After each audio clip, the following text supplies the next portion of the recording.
And then you got number 31, you got Rasheer Fleming. So you got Rasheer Fleming. I think Rasheer Fleming could be a diamond in the rough. A little bit more on the older side, but a really good defensive player.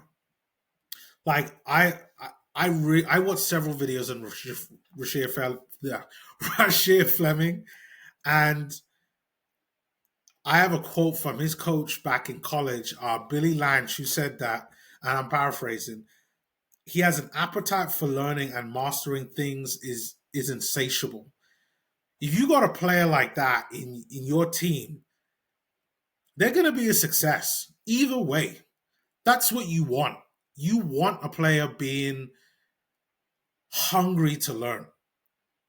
And if that is true, if he's hungry to learn being in Phoenix, and Phoenix are kind of going through a rebuild, but not going through a rebuild, maybe he could keep them in lines of making it to at least a playing position. Maybe Phoenix get into the playoffs. I know since losing KD, there's definitely going to be a lot of opportunities for four guys. You know, they've got to figure out what their starting five is going to look like because, to be honest, I personally don't know what they're going to look like. But I do think a lot of these young guys are going to get an opportunity to show what they could really do. Then you have at number 32, you have Noah Pender, uh, drafted by the Orlando Magic. He's a power forward, also can play small forward as well. I thought he had great size for his position, showing both offensive and defensive skills. He's somebody that I think is going to be pretty versatile. But again, is he going to get games? That's going to be the thing. You know, there's lots of guys who can play that 3-4 at Orlando, and yeah, like even though he's talented, we'll just have to see how time works out. But hopefully, he manages to kind of get on the court. Then you had number 33, you had Zion James. So I just finished talking about his also teammate, Liam McNeely. I thought he had a very good summer league overall. Love the size, plays a small forward, strength. I think he's going to be great in the NBA, can shoot, can pass. Just really good all round performance from him in summer league. And I expect him to be pretty good. Again, he plays for Charlotte, who seem to be collecting players, and I think that they are still trying to figure out like what they have. You know, you still got Brandon Miller there, who yes had some injuries last season, but you expect him to really be back and be at 100%. But I expect Zion James to also get some games as well. Of course, he's probably going to also get some games in the G League, but I do like Zion James. Then you got Ryan Kalkbrenner there for Charlotte. I really liked his game. I watched quite a few Charlotte games. Again, he was somebody that is more of in that traditional mold of being a big as a center. Um, and even though with his size, he was still able to shoot threes, which is something that's going to be a value of him. But I still like the fact that, you know, he was a rim protector. He's going to give Charlotte exactly what they need.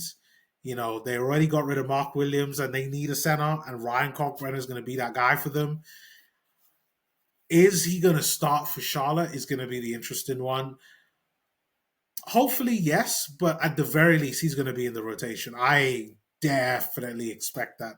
I expect Ryan Kalkbrenner to be getting to average at least 15 minutes a night for Charlotte, playing the five for sure. But I really like Kalkbrenner there at 34 for Charlotte, and I think it fits in with well with what they need. Then you got Janai Broom there at 35 for Philly. Love his performances. I talked about a few YouTube shorts on Janai Broom when they drafted him. He's someone that I thought the Utah Jazz would have drafted if they had at least a higher pick in the second round before I realized they were going to draft John Tonje. But he's an experienced guy, understands his role very well, understands how to play the 4 and the 5 when he was at college. And he was able to really translate that his knowledge and experience directly into summer league, which is something that I really love. Is he going to get a lot of games? That I don't know. Again, he's probably going to have to be wishing and hoping that Joel Embiid is injured so he could kind of be able to get on the court. He's probably going to get a lot of time in the G League to kind of really hone his skills, get used to the NBA pacing, and then obviously get some games there with Philly. But I expect him to get some games for the 76ers. Let's say maybe about an average of 10 minutes this coming season. But I do think that Janai Broom is a very good player, and 76ers should really love what they have if they didn't see him at Summer League. Audi Tierro, he got drafted by the Lakers. He was injured for the most part, so he didn't play. But he was someone that I really liked when looking at my draft boards about him. Again, he was someone that he was physical, could play good defense. The question about him is always going to be, what does his offense look like? Can he shoot the three? I question that. Like, I think I saw a stat that he shot like 20% from three when he was at college. And I think that that's going to be somewhat similar, going to be the same for him with the Lakers. I think the Lakers are a hard team for a young player to really get games with. So I don't think he's going to get that many games, to be really honest. I kind of feel for him there, but the Lakers drafted him for a reason, and it's because they need defense. So maybe they're just going to be working on the offensive side, and then we see somehow, probably around like All Star weekend, like he's after that, that's when he starts to get some real minutes and take it from there. Then you got number 37, Chaz Lanier. I thought overall he was pretty good for Detroit, very skilled. Cam Jones, I liked him. He was someone I thought would go in the first round. He drafted number 38 by Indiana Pacers. My guess is he's going to get a lot of games because he's going to be taking over, at least bearing some of the workload from Tyrese Halliburton, who's still going to be injured. I think Halliburton's scheduled to come back around like January time. But Cam Jones, I really like him. Like he's someone that is in that Tyrese Halliburton mold, more on the older side of the game. I think he's about 23, 24, understands it well. Probably one of the most complete players at Summer League, shoots the ball well, can create, got good size on him, super athletic. He just gives you everything. The only criticism that I think NBA teams put on him is that he's a bit older. But I do like Cam Jones. He's one that I've definitely got on my list to kind of watch out for. Then number 39, you had Elijah Martin for Toronto. I thought he had good athleticism. I think he's going to be pretty key to them. Number 40 was Micah Peavy for the New Orleans Pelicans. Good defensive player, understands the game very well. Is a 5-year player, which is probably why he dropped quite a bit in the draft, but I thought he was pretty good. Number 41 was Kobe Brea for Phoenix. Lights out shooter. Like, they're going to love him there.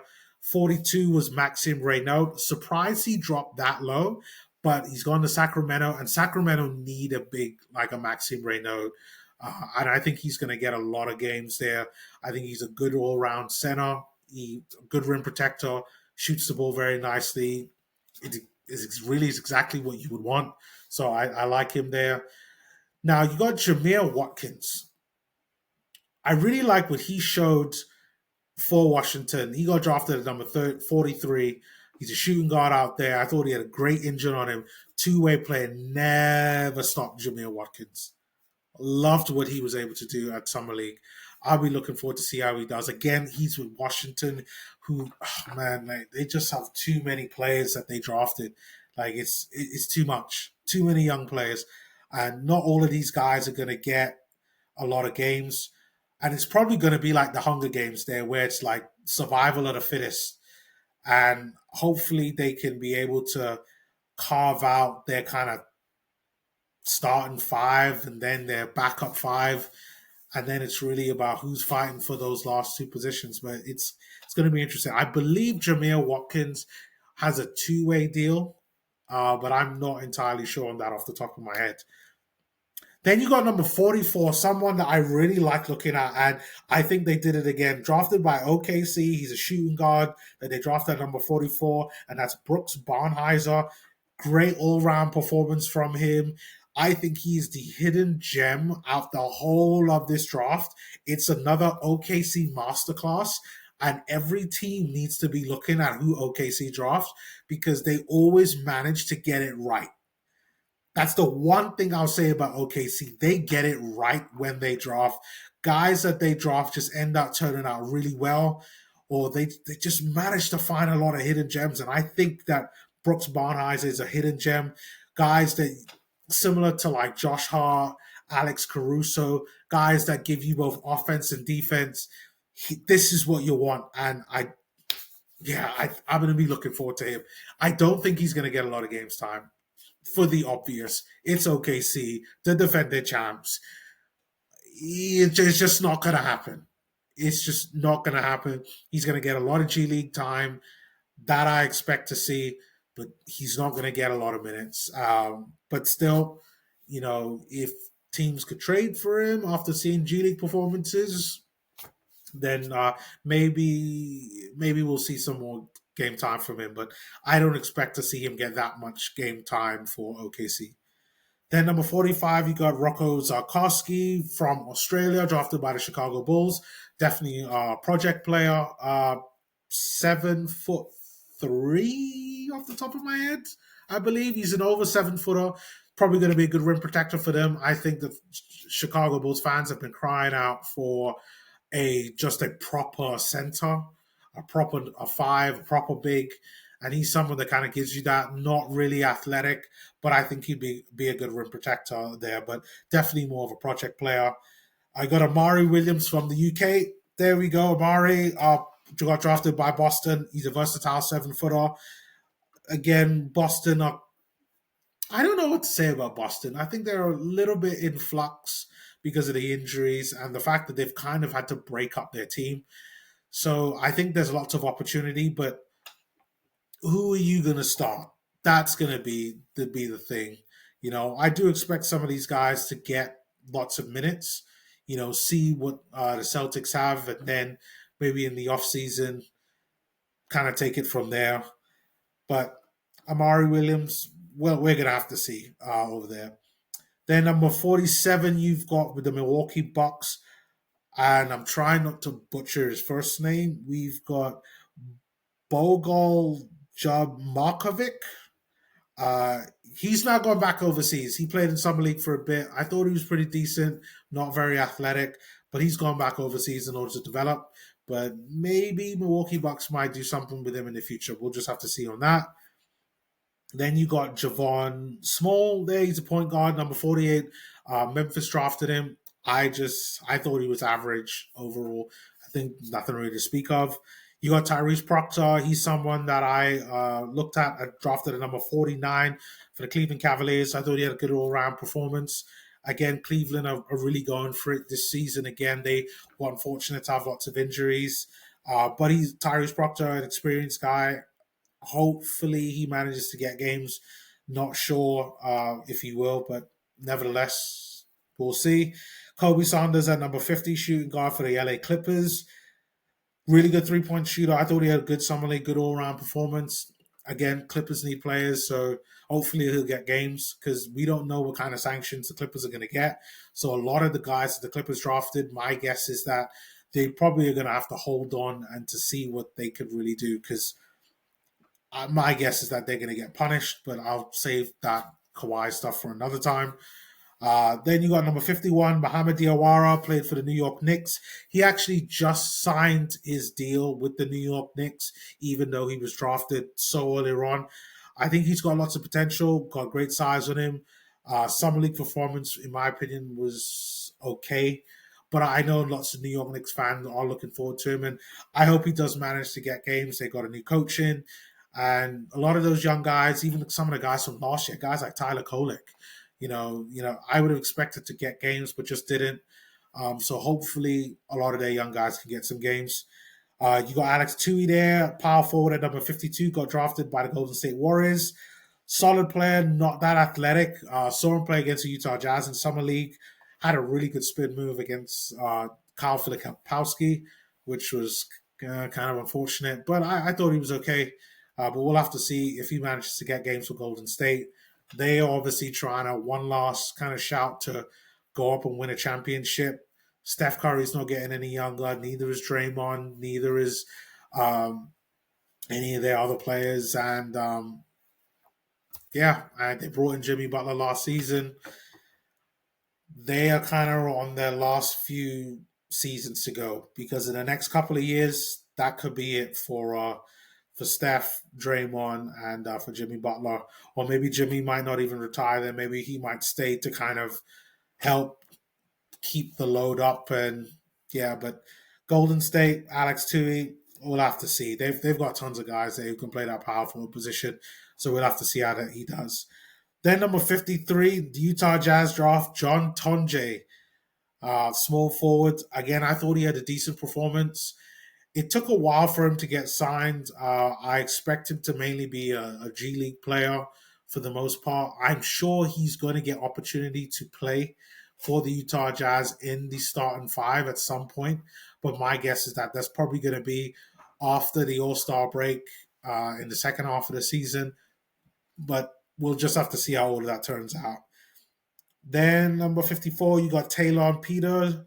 I thought he had a good performance, drafted by Indiana. You got Lachlan Ulbrich, drafted by Chicago, number 55, power forward. Thought he was a good, versatile big. Plays a lot of good post moves.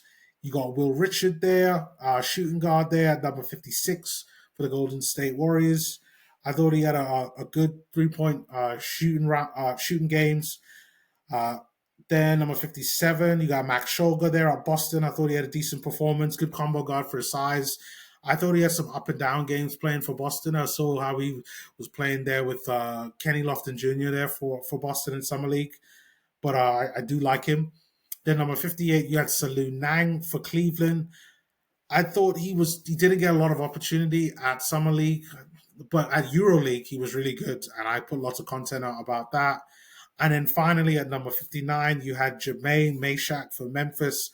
I definitely think for him it's too early to tell at number 59. The shooting guard, is he going to get a lot of games? Probably not. Like Memphis are really trying to do a lot of things this season, and I don't think that this is this is the time for him to get lots of opportunity. So it's probably going to be a lot of G League stints for Jermaine Meshack. And there you go. So that is it for all the rookies that just got drafted and my thoughts on that.